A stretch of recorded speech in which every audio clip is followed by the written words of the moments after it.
தனியாருக்கு சொந்தமான கட்டிடத்தில் செயல்பட்டு வரும் தாம்பரம் காவல் ஆணையர் அலுவலகத்தை 2 ஆண்டுகளில் காலி செய்ய வேண்டும் என சென்னை உயர்நீதிமன்றம் உத்தரவு பிறப்பித்துள்ளது.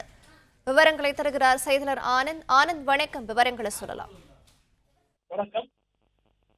தனியாருக்கு சொந்தமான கட்டிடத்தில் செயல்பட்டு வரும் தாம்பரம் காவல் ஆணையர் அலுவலகத்தை 2 ஆண்டுகளில் காலி செய்ய வேண்டும் என சென்னை உயர்நீதிமன்றம் உத்தரவிட்டிருக்கிறது.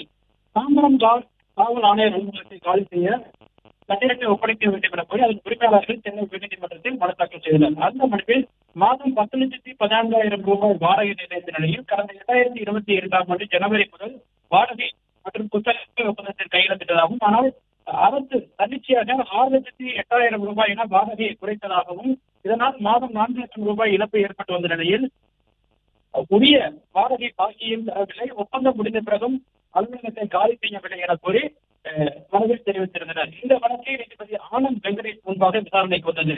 வழக்கை விசாரித்த நீதிபதி ஆனந்த் வெங்கடேஷ் வாடகையை 6 லட்சம் ரூபாய் மேலும் 6 லட்சம் ரூபாய் அதிகரித்து உத்தரவிட்டார். மேலும் 2,18,00,000 ரூபாயை வருகிற டிசம்பர் 31ஆம் தேதிக்குள் வழங்க வேண்டும் என உத்தரவிட்ட நீதிபதி 2 ஆண்டுகளில் காவல் ஆணையர் அலுவலகத்தை காலி செய்ய வேண்டும் எனவும் உத்தரவிட்டிருக்கிறார்.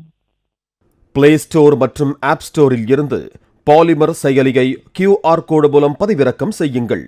செய்திகளை உடனுக்குடன் பெறுங்கள்.